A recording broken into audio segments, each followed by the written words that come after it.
आज का हमारी जो पद्य है, हमारा जो पद्य है उसका नाम है शुचि पर्यावरणम।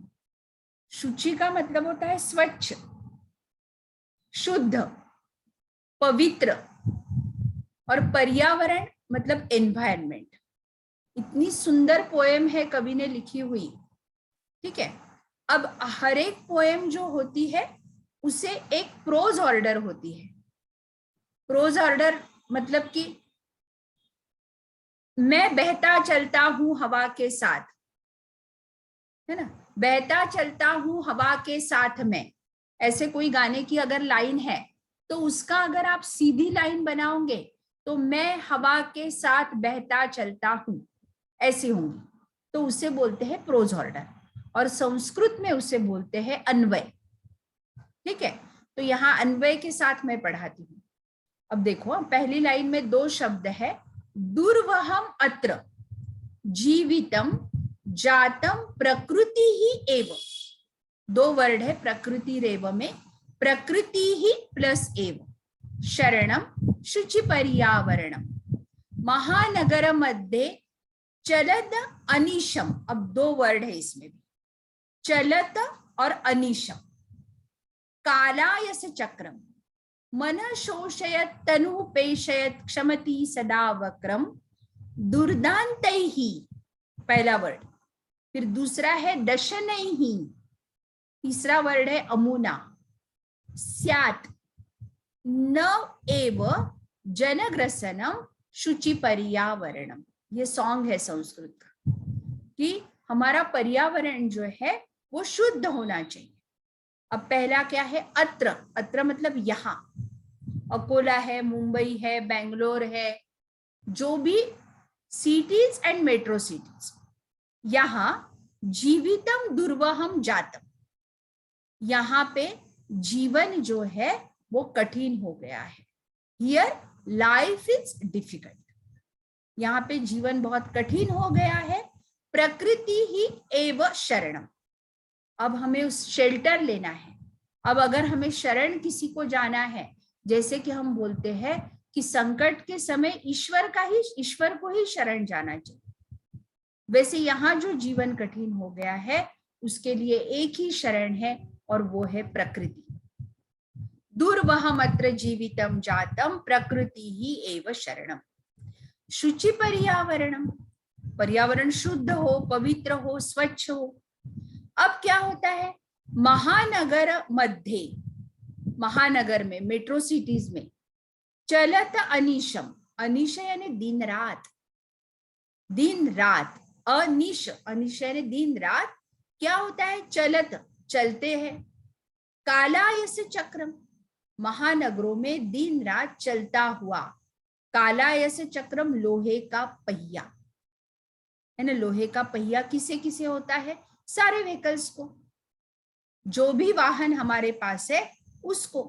वो क्या करता है, मनः शोषयत, मन को सुखाता है, तनुहु पेशयत, शरीर को पीसता हुआ। हमें पता भी नहीं चलता है कि कितना पोल्यूशन हो रहा है, कितना प्रदूषण हो रहा है, और वो प्रदूषण के वजह से मन तो सूखता ही है और साथ में शरीर की भी हानि होती है, शरीर भी पीसने लगता है। और ये पहिया कैसा है, तो सदा वक्रम भ्रमति, हमेशा टेढ़ा घूमता है। अब क्या है, अमुना दुर्दांतैहि दशनैहि, अमुना मतलब दीज, THESE, इन, दुर्दांतैहि भयानक, दशन मतलब दांत, इन भयानक दांतों से, विशेषण विशेष्य है, दुर्दांतैहि दशनैहि, दशनैहि नाउन है और उसके लिए एडजेक्टिव लिया है दुर्दांतैहि। ये जो भयानक दांत है किसके, प्रदूषण के, ऑफकोर्स। इससे क्या होता है, जनग्रसनम, मानव का विनाश होता है। और ये जो इन भयानक दांतों से मानव का, कवि कहता है, विनाश नहीं हो, न एव स्यात्, नहीं होना चाहिए। ठीक है, फिर से एक बार बताते हैं, अन्वय में है, अत्र जीवितम दुर्वहम जातम, यहाँ जीवन दिन ब दिन कठिन हो गया है। दिन ब दिन ऐसा वर्ड नहीं है, लेकिन मतलब वैसा है, ठीक है। तो अब प्रकृति ही शरण है हमारे लिए, क्योंकि पर्यावरण शुद्ध होना चाहिए, शुचि पर्यावरणम। मेट्रो सिटीज में, महानगर में दिन रात चलता है लोहे का पहिया, मतलब व्हीकल्स। वो क्या करता है? मनः शोषयत, मन को सुखाता है, तनुः पेशयत, शरीर को पीसता है, और सदा टेढ़ा घूमता है। अमुना, इन दुर्दांत ही दशन ही, ये पोल्यूशन के जो भयानक दांत है उससे क्या होता है? तो मानव का विनाश होता है, लेकिन कवि की इच्छा है वह विनाश न हो। अभी आपकी टर्न है, आपको कुछ पूछना है तो पूछ सकते हैं। चलिए अब आगे कवि क्या कहते हैं देखते हैं दूसरे स्टांजा में।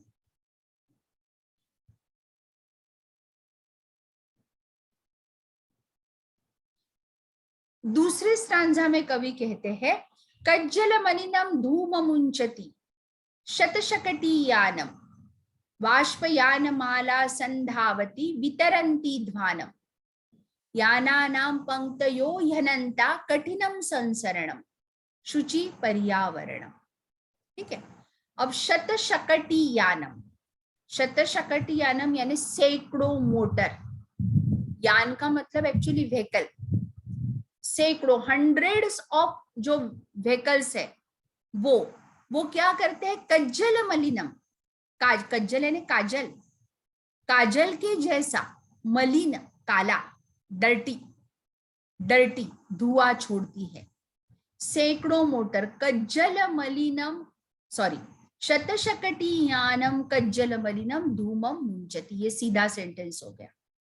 सैकड़ों गाड़ियां जो है वो सैकड़ों गाड़ियां काजल के जैसा डर्टी काला धुआं छोड़ती है। ठीक है। अब क्या होता है आगे? ध्वानम वितरन्ति। अब यहाँ एक तो हो गया एयर पोल्यूशन, क्योंकि वो काजल के जैसा धुआं छोड़ रही है। अब है साउंड पोल्यूशन, ध्वानम वितरन्ति, कोलाहल, वितरन्ति यानी बिखेरती है, स्प्रेड, बहुत सारा आवाज, बहुत सारा साउंड जो कि बैड होता है वो बिखेरती हुई वाष्पयान माला, रेलगाड़ी, वो भी भागती है, दौड़ती है। रेलगाड़ी की जो पंक्ति होती है, माला, माला यानी पंक्ति, रो होती है रेलगाड़ी की, एक इंजन, फिर डिब्बा, वो दौड़ती है। ठीक है। ही यानानाम अनंताहा पंक्तयोः संसरणम कठिनम, ये गाड़ियों की जो अनंत पंक्तियां है ना, इसमें चलना बहुत कठिन है। यानानाम अनंताहा पंक्तयो, ही का मतलब होता है रियली, फैक्ट, इनफैक्ट, सही में गाड़ियों की इन अनंत पंक्तियों में, अनंत एंडलेस, संसरणम चलना बहुत कठिन हो गया है।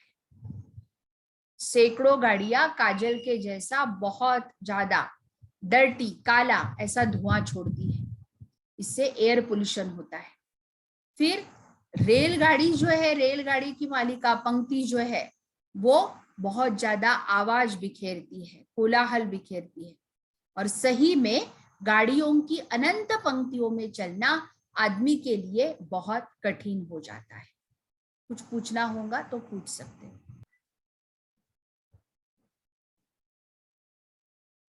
शुचि पर्यावरण की तीसरी कड़ी में कवि क्या कहते हैं? वायुमंडलम भूषम दूषितम नहीं निर्मलम जलम कुत्सित वस्तु मिश्रितम भक्षम समलम धरातलम करणीयम बहिरंतर जगति, बही ही और अंतर जगति, दो वर्ड से, बही ही और अंतर जगति, तू बहुशुद्धिकरणम। ठीक है। अब कवि क्या कहते हैं? ही मतलब निश्चय से, सर्टनली, रियली, भ्रूषम दूषितम, अत्याधिक दूषित, बहुत सारा पोल्यूटेड। ठीक है। क्या है? न, सॉरी, वायु ही भूषम दूषितम वायुमंडलम निर्मलम जलम न, निश्चित रूप से, रियली, अत्याधिक दूषित वायुमंडल जो है, वायुमंडल बहुत दूषित है और जल भी निर्मल नहीं है। फिर क्या है? तो कुत्सित वस्तु मिश्रितम भक्षम, खाने के पदार्थ, भक्ष्य ने खाने के पदार्थ, वो भी केमिकल से भरे हुए हैं, कुत्सित उच्चैत यानी रासायनिक केमिकल से भरे हुए, केमिकल मिले हुए खाने के पदार्थ है। और क्या है? समलम, समल यानी गंदा, गंदगी जिसे बोलते हैं, गंदगी से समलम, स यानी विथ डर्टी, डर्ट से भरी हुई, धरातलम ये धरती क्या होनी चाहिए? तो उसे साफ सुथरा करना चाहिए। वही ही करणम अंतः जगति तू बहुशुद्धिकरणम, शुद्धिकरणम मतलब शुद्ध। अब ऑफ कोर्स धरा कैसी है? समलम, समलम यानी गंदी है, वही बाहर से, करणीयम करनी चाहिए, ठीक है। अब अंतः जगति, जगति यानी संसार से, संसार में, अंतः यानी अंदर, संसार में क्या होना चाहिए? बहुत सारा शुद्धिकरण होना चाहिए, मतलब संसार में अंदर अधिक शुद्धि करनी होगी और धरती को बाहर से साफ करना होगा। बोलो, कुछ समझा नहीं होगा। चौथी कड़ी में कवि कहते हैं, कंचित कालम नय माम अस्मात् नगरात् बहुदूरम प्रपश्यामि ग्रामांते निर्जर नदी पयपूरम एकांते कांतारे क्षणमपि में स्यात् संचरणम। अब इच्छा है कवि की, क्या इच्छा है? अस्मात् नगरात्, हमारे नगर से, बहुदूरम बहुत दूर, कंचित कालम कुछ समय के लिए, माम नय मुझे दूर ले जाओ, हमारे नगर से बहुत दूर कुछ समय के लिए मुझे ले जाओ। एकदम इजी है लाइन। अस्मात् नगरात् बहुदूरत कंचित कालम माम नय, मुझे इस नगर से बहुत दूर थोड़ी देर के लिए ले जाओ। क्या, कहाँ जाओ? ग्रामांते निर्जर नदी पयपुरम प्रपश्यामि, गांव की सीमा, ग्रामांत बॉर्डर, बॉर्डर ऑफ विलेज, वहां पे क्या है? सीमा पर झरना है, नदी है, पयपुरम जलाशय है, वाटर लेक है, और मैं देखता हूं पयपुरम प्रपश्यामि। बहुत इजी है ना, कि गांव की जो सीमा है वहां पर झरने हैं, नदी है, तालाब है, और वो मैं क्या करता हूं? तो वो मैं देखता हूं, ठीक है। अब एकांते कांतारे क्षणम, एकांत यानी अकेले में, और क्षण क्षण के लिए, ठीक है। एकांते कांतारे, एकांते कांतारे मतलब अकेले में, क्षण भर के लिए भी अपि, मुझे क्या करना है? मैं संचरणम स्यात्, मेरा घूमना जो है, मेरा घूमना, कांतारे, सॉरी कांतारे का मतलब है वन में, कि एकांत में मैं अकेले जाऊं, कहाँ जाऊं? वन में, क्षण के लिए, थोड़ी देर के लिए, मेरा क्या हो? वहां पे घूमना हो, मेरा इधर उधर घूमना हो। एकदम इजी है, फिर भी कुछ पूछना है तो पूछ।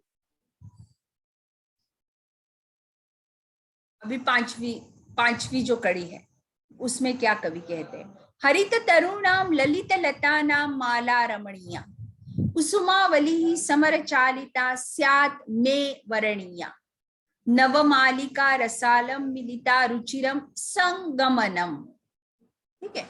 मे मतलब मेरे, माय, हरित तरुणा हरे पेड़ों की, ऑफ ग्रीन ट्रीज, ललित लता नाम, ललिता यानी सुंदर, ब्यूटीफुल, लता यानी बेला, इंग्लिश में आप जिसे क्रीपर्स कहते हो, सुंदर लताओं की, रमणीय, रमणीय मतलब फिर से सुंदर, ठीक है। ललित का मतलब भी सुंदर है, पहले क्या है? लता सुंदर है, फिर क्या सुंदर है? उनकी रो, उनकी माला जो है वो सुंदर है, और वो कैसी है? तो चुनने योग्य है, मतलब हरे पेड़ है वो भी सिलेक्टेड है, फिर लताएं हैं, बहुत सुंदर है, चुनने योग्य है, ऐसे लगता है कि पिकअप दैट, वो चुनो और अपने घर पे लेके आओ, ठीक है। फिर दूसरे पंक्ति में क्या कहते हैं कवि? समीर, समीर यानी हवा, चालिता हवा से चलाई गई, कौन? फूलों की पंक्ति, वाह वाह कितना सुंदर है। हवा जब बहती है, वायु जब बहता है, तब क्या होता है? तो फूल हिलने लगते हैं, है ना। वो फूल कैसे है? वर्णीय है, वर्णीय है मतलब श्रेष्ठ है, बहुत श्रेष्ठ होते हैं वो फूल, पहले हरे पेड़ है, लताएं हैं, ऐसा लगता है पिकअप दैट, चुनने योग्य है। और हवा से जो फूल हिलते हैं उनकी जो पंक्तियां होती है, आवली, आवली यानी पंक्ति, कुसुम आवली, कुसुम यानी पुष्प और आवली यानी पंक्ति। आवली जो है कुसुम की, वो पंक्ति श्रेष्ठ है। मिली, और अब क्या, नवमालिका, मिलिता नवमालिका विच इज ऑब्टेन, हमें जो मिली हुई है ये नवमालिका, ये नवमालिका कब आता है? स्प्रिंग सीजन में। स्प्रिंग सीजन में नए पत्ते आते हैं, नए पेड़ आते हैं, तो ये स्प्रिंग सीजन की नवमालिका। और आम, आम जो है इनका सुंदर संगम हो, संगम मतलब कॉम्बिनेशन। अब मालिका किसकी है? लताओं की, हरे पेड़ों की, हरे पेड़ है, सुंदर लताएं हैं और इनकी एक मालिका है, इनके बहुत सारे पेड़ है और हवा से जो फूल हिलते हैं वो श्रेष्ठ है। और ये सारी पेड़ों की और लताओं की जो मालिका है, इनका और आमों का सुंदर संगम। तो और इस प्रकार से पर्यावरण जो है वो हमारा, दैट शुड बी शुद्ध, वो शुचि पर्यावरण। आगे कवि क्या, अभी हमारी 2 कड़ियां और बाकी है। छठी कड़ी जो है उसमें कवि क्या कहते हैं वो देखना है। ऐ चल बंधो खगकुल कलरव गुंजित वन देशम पुरकलरव संभ्रमित जनेभ्यो द्रुत सुख संदेशम चाकचिक्य जालम नो कुर्यात जीवित रसहरणम। ठीक है, अब कवि क्या कहते हैं? आई बंधो, अरे भाई, क्या कर? खग कुल कलरव, ये संधि नहीं है, एक ही वर्ड है, सिर्फ खग कुल, कुल यानी ग्रुप, खग यानी बर्ड्स, ग्रुप ऑफ बर्ड्स जो है, पक्षियों का जो समूह है, उसका कलरव, उसका आवाज, उसके आवाज से क्या होता है? गुंजित, उसके आवाज से क्या हो रहा है? गुंजित हो रहा है। क्या? वन प्रदेशम, वो वन प्रदेश जो है वहां पे चल। ऐ चल ऐ बंधो खग कुल कलरव गुंजित वन देशम। ठीक है, और वहां पे तू चल। वहां पे क्या है? तो कलरव संभ्रमित जनेभ्यो, शहर के शोर से, कलरव वापी से, पूरा कलरव, पूरा यानी सिटी, पूरा का मतलब है नगर, नगर का जो आवाज है वो आवाज में संभ्रमित जनेभ्यो, लोग कंफ्यूज है, भ्रमित, भ्रमित यानी कंफ्यूज हो गए हैं, और उनके लिए सुख संदेश धारण करो। द्रुत, द्रुत यानी धारण करो, सुख का संदेश, मैसेज ऑफ हैप्पीनेस, जो सुख का संदेश है वो लेके आना है। और चाकचिक्य जालम, चाकचिक्य जालम मतलब ये चकाचौंध भरी दुनिया, मॉल है, मल्टीप्लेक्स थिएटर्स है, बहुत बड़ी बड़ी ऑडीज और मर्सिडीज और ये घूम रहे हैं, तो ये चकाचौंध वाली जो दुनिया है उसको क्या करना है? ये दुनिया को तो कुर्यात जीवित रसहरण, ये इसने क्या किए हुआ है? तो ये चकाचौंध भरी दुनिया को, जीवन के रस को चुराना नहीं चाहिए। नो, नो का मतलब नहीं, कुर्यात नहीं करना चाहिए। क्या नहीं करना चाहिए? कि हमारे लाइफ जो आनंद के रस से, रस कौन सा रस है? Juice of happiness, sentiments of happiness, वो भरा हुआ है। हरणम, नो हरणम, नो हरणम मतलब चुराना नहीं चाहिए, किसी को भी अधिकार नहीं है कि ये रस जो है ये चुरा के ले जा सके। अब लास्ट की जो कड़ी है, अंतिम कड़ी जो है इस शुचि पर्यावरण की, वहां पे उस कड़ी में कवि क्या संदेश देते हैं, क्या कहते हैं, देखते हैं। प्रस्तर तले लता तरु गुल्मा नो भवन्तु पिष्टाः पाषाणी सभ्यता निसर्गे स्यात् न समाविष्टा मानवाय जीवनम कामये नो जीवन मरणम। प्रस्तर तले लता तरु गुल्मा पिष्टाः नो भवन्ति। ठीक है, प्रस्तर तले यानी पत्थरों के नीचे, है ना। बहुत बार क्या होता है कि पत्थर गिरते हैं और उनके नीचे बेचारे पेड़ और लताएं जो है, बेलाएं जो है वो पीसे जाते हैं। तो यहाँ कवि इच्छा व्यक्त करते हैं। उनकी मनीषा है कि लता और पेड़ जो है वो लता पेड़ और झाड़ी जो है वो पत्थरों के नीचे न पिसे, दो पत्थरों के बीच में न आए। और हमारी पाषाणी सभ्यता मतलब जो पर्वत होते हैं वहां से गिरे हुए पत्थर, सृष्टि के सारे पत्थर, वो है हमारी पाषाणी सभ्यता। नदी के किनारे मिलने वाले पत्थर, पर्वतों से या फिर वाटरफॉल से नीचे आने वाले पत्थर, ये हमारे प्रकृति में खत्म न हो, है ना। पाषाणी सभ्यता जो है वो निसर्गे समाविष्टा, जो प्रकृति में समाई हुई है, वो समाविष्टा न स्यात्, सॉरी खत्म न हो, निसर्ग में जो समाई हुई है वो खत्म न हो। मानवाय जीवनम कामये नो जीवन मरणम, इंसान के लिए, मनुष्य के लिए जिंदगी की चाहत रखनी चाहिए। जीवनम कामये, न जीते जी मरण। पोल्यूशन की वजह से तो क्या होता है कि जीते जी जीवन मरणम, जीते जी मरण आ जाता है। कितनी सारी व्याधियां जो है, कितनी सारी बीमारियां जो है वो पोल्यूशन की वजह से आती है। तो कवि कहते हैं कि ये सब कुछ इनकी वजह से ना हो। और इस प्रकार यहाँ पे कवि ने हमें शुचि पर्यावरणम, शुद्ध पर्यावरण हो, इसके लिए 7 कड़ियां जो है वो 7 कड़ियां बताई हुई है। बहुत सुंदर तरीके से बताई हुई है। मैं इसकी सारी PDF आपको भेजती हूँ और जो पढ़ाया हुआ है इसका वीडियो भी भेजती हूँ। डू नॉट वरी, अभी आपके मन में जो भी क्वेरीज होंगी, डिफिकल्टीज होंगी, वो पूछ लीजिए।